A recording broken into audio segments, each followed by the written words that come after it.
Maşallah serpiyle. Yok diğerini gel. Eti kaldırdık be. Veje her kesi ve belli zaman ki acele ki Khudetala daniye.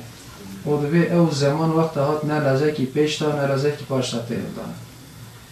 Nihayet emçi kajı yaşamış ben 7 sal beji 1000 sal beji. Vakti o adam ve hep emi ve deri terk bikin her. Yes.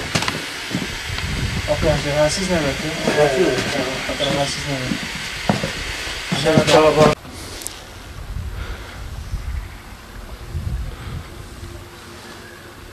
Şeyimiz olmadı, böyle konuşma imkanımız olmadı.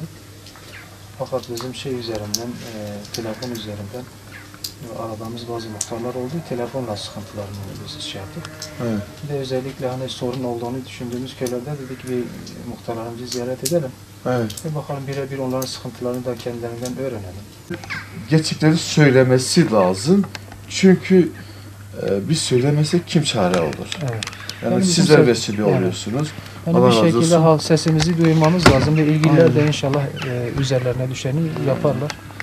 Şimdi biz konuşmadığımız zaman, ilgilenmediğimiz zaman şimdi hem muhtarlar olarak siyasi noktada temsilciler olarak biz halka hizmet noktasında bu anlamda belki sorumluluk almış olan kurumlarız.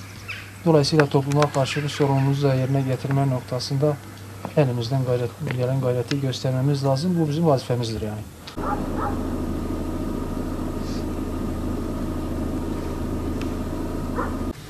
مرحبا بكم والله الحمد لله عرفت احتفال بسكي صار بعدين يقول لي تشيتن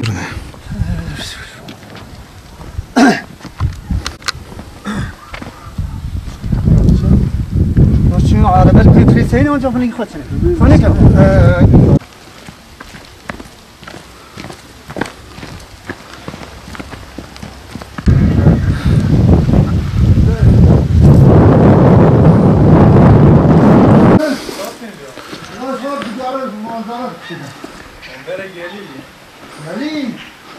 Hayvancılıkla ilgili olarak biliyorsunuz Muş tarım ve hayvancılık sektörünün en yoğun olduğu illerden biri. Ayrıca gereken destek verildiği takdirde belki bölgeyi besleyebilecek, hatta Türkiye ekonomisine ciddi anlamda katkı sağlayacak bir potansiyele sahip.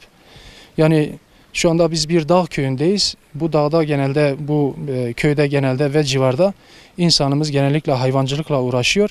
Fakat gereken desteği görmedikleri için şu anda hem süt ürünleri noktasındaki desteklemeler ile ilgili olsun, hem de hayvan yetiştiriciliği noktasında yeterli derece bilinçlenme ve destek olmadığı için maalesef insanımız artık ciddi anlamda ülke ekonomisine dahi katkı sunabilecek bir imkana sahip olmasına rağmen işini sevemediğinden dolayı burayı terk edip batıda sefil bir hayat yaşamak zorunda kalıyor.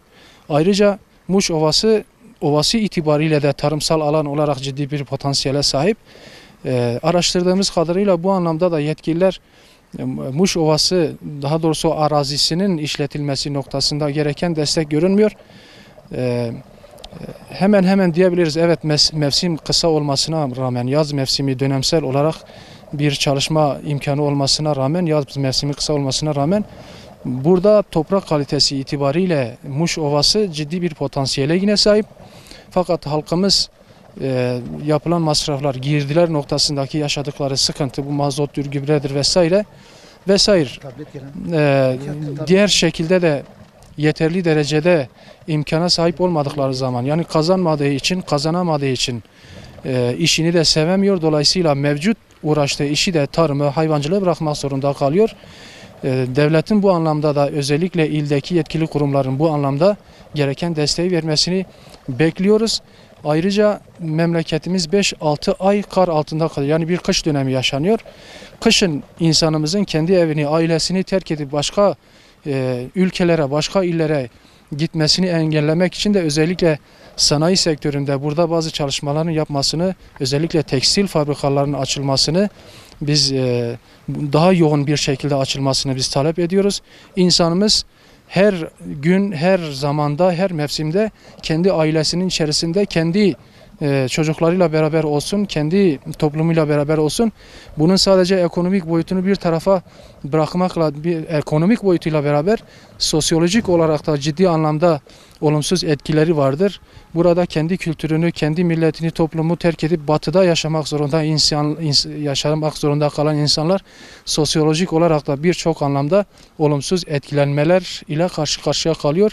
Toplumumuza, halkımıza bu imkanı sağlayabilecek inisiyatife sahip olan, bu imkanı elinde bulan hükümete ve yetkililere halkımıza destek olmaları, imkanlar nispetinde halkımıza destek olmalarını biz bekliyoruz, talep ediyoruz.